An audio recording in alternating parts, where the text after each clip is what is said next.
এক নাপিত বাস করত। সে ছিল জন্মকুঁড়ে, কোনো কাজেই তার মন বসে না।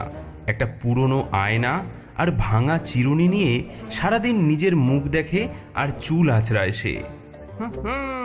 কি রূপ আমার, আমার মতো এমন সুন্দর আর কেউ নেই। ঘরে বৃদ্ধা বিধবা মা ছাড়া আর কেউ ছিল না তার। দারিদ্র্যে জর্জরিত সংসার। মায়ের অসহ্য পরিশ্রমে কোনো মতে চলছে তাদের সংসার। নাপিতের কাজে মন দিলে ভাগ্য ফিরতে পারত তাদের, কিন্তু কে শোনে কার কথা? বাপ রে, এমন ছেলে আমার কপালই কেন? সবাই কাজ করে আর ও শুধু আয়না নিয়ে বসে থাকে। আরে মা, একই কথা কেন বারবার বলো? হতাশ হয়ে মা ছেলের বিয়ে দিয়ে দিলেন। ভাবলেন হয়তো বউ এলে সংসারে মন দেবে, কিন্তু কই, বউ এলেও রাজুর স্বভাব একটুও বদলালো না। নাপিতের সরঞ্জামে জং ধরতে থাকলো। ধান কাটতে যাবেন, ফসল যে নষ্ট হয়ে যাচ্ছে। আমার সময় কোথায়? চুলের যত্ন তো আগে নিতে হবে নাকি? অকর্মাধারী, লজ্জায় কিভাবে মুখ দেখাই তোর জন্য? বাড়ি ছেড়ে চলে যা, বেরিয়ে যা। পয়সা কামিয়ে না আনা পর্যন্ত ফিরবি না একদম।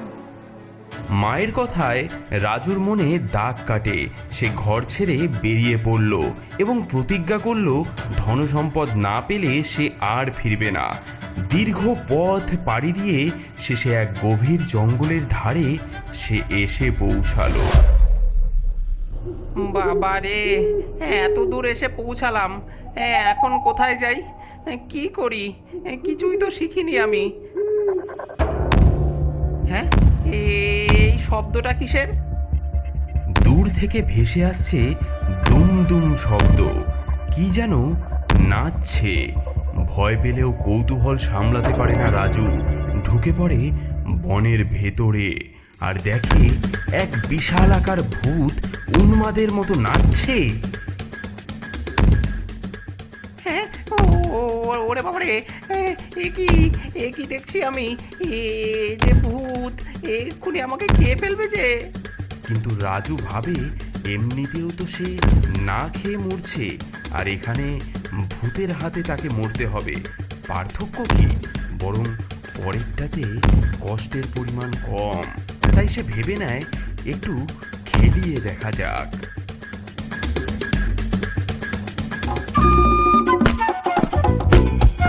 এই এই, কে তুই? আমার সঙ্গে নাচছিস কেন? হ্যাঁ, দেখছি আপনি এত আনন্দে নাচছেন, ভাবলাম আমিও একটু যোগ দিই। অবাক করলি তো তুই। মানুষ কি ভূতকে দেখে কখনো নাচে নাকি? তোর ভয় লাগছে না? আপনি তো আনন্দে নাচছেন, আপনার এই আনন্দটার কারণ কি আমিও একটু জানতে চাই। ও তাই বল। তোর এই প্রশ্ন শোনার জন্যই তো আমি নাচ থামিয়ে আজ কাজ শুরু করিনি।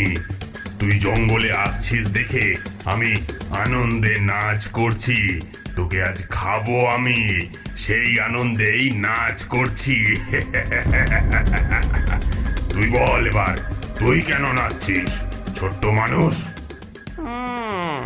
আমি আমি তো নাচছি আনন্দে। আমার বহু বছরের সাধনার ফল আজ মিলতে যাচ্ছে। হ্যাঁ, হেয়ালি ছাড়। সাধনার ফল সে আবার কি? আগে আমাদের রাজকুমার মারাত্মক অসুস্থ। রাজ্যের সব বৈদ্যরাজ একত্র হয়ে বলেছেন 101টা ভূতের কলজে একত্র করলে তবেই রাজকুমার সুস্থ হবে। তাই রাজা ঘোষণা দিয়েছেন যে 101টা ভূতের কলজে আনতে পারবে তাকে অর্ধেক রাজত্ব আর রাজকন্যার হাত দেবেন। তাই বুঝি? তারপর? আমি আমি কত বন জঙ্গল পাহাড় পর্বত এমনকি পুরনো বাড়িঘর ঘুরে ঘুরে 100টা ভূত ধরেছি। সবাইকে একটা জাদুর বাক্সে বন্দি করে রেখেছি। এখন শুধু একটা ভূত বাকি। আপনাকে পেয়ে আমার 101টা ভূতের শিকার পূর্ণ হলো। তাই তো আমি আনন্দে ধেই ধেই করে নাচছি। এই যে এই দেখুন, এই জাদুর বাক্সে আপনি কেমন বন্দি হয়ে আছেন। ভূত আয়নায় নিজের মুখ দেখে ভয়ে বিবর্ণ হয়ে যায়। সে ভাবে সত্যি সে জাদুর বাক্সটায় বন্দি হয়ে গেছে। হ্যাঁ, না না না না না, আমাকে বন্দি করো না, আমাকে ছেড়ে দাও ভাই। রাজকুমারকে সুস্থ করার জন্য তুমি আরেকটা ভূত খুঁজে নাও।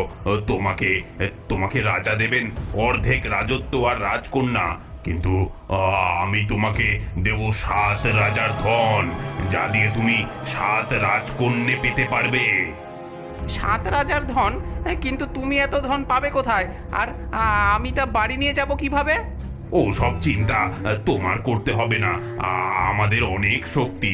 তোমার পেছনের বট গাছের নিচে আছে আমার সব সম্পদ, আর সেগুলো তোমার বাড়িতে পৌঁছে দেবার দায়িত্ব আমারই।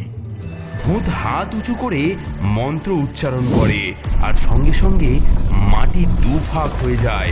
সেখান থেকে বেরিয়ে আসে 7 ঘোড়া ভর্তি সোনাদানা, হিরে জহরত। রাজু বিস্ময়ে অবাক। দেখলে দেখলে আমার শক্তি কতটা। এবার আমাকে ছেড়ে দাও ভাই, দয়া করে আমাকে ছেড়ে দাও। একটা শর্তে ছাড়বো, আমার ক্ষেতের ধান কেটে বাড়িতে এনে দিতে হবে। হ্যাঁ, হায় হায়, মানুষের লোভের যে শেষ নেই। আচ্ছা তাই হোক, কিন্তু কিন্তু তারপর আমাকে ছেড়ে দেবে তো? হ্যাঁ অবশ্যই, সম্মানের সাথে একদম। ভূত রাজুর সম্পদ আর রাজুকে নিয়ে তার বাড়িতে পৌঁছে দেয়।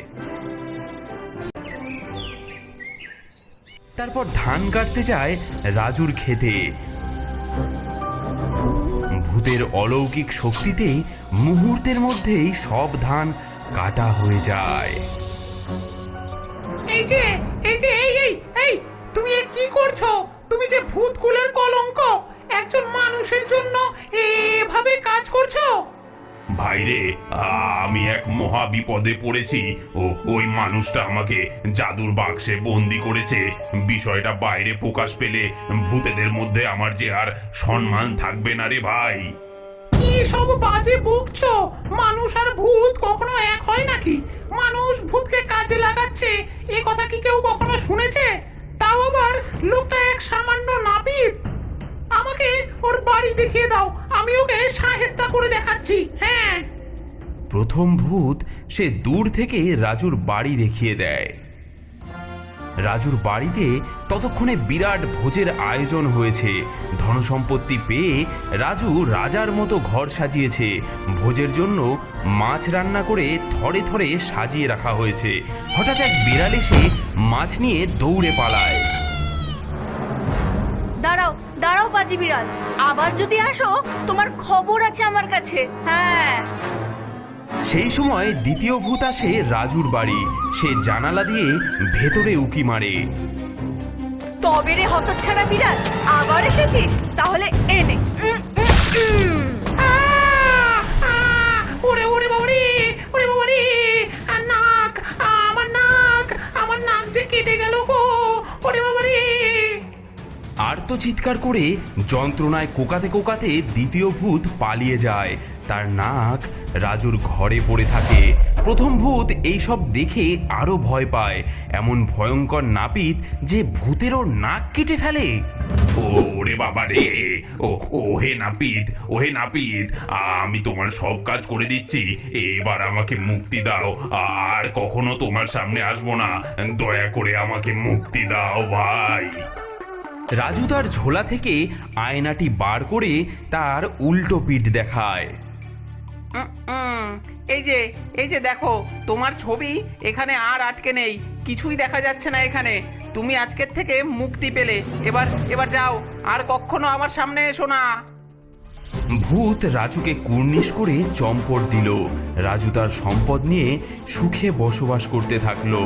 মা বউ সকলেই খুশি। রাজুর নাম হয়ে যায় ভূতজয়ী নাপিত।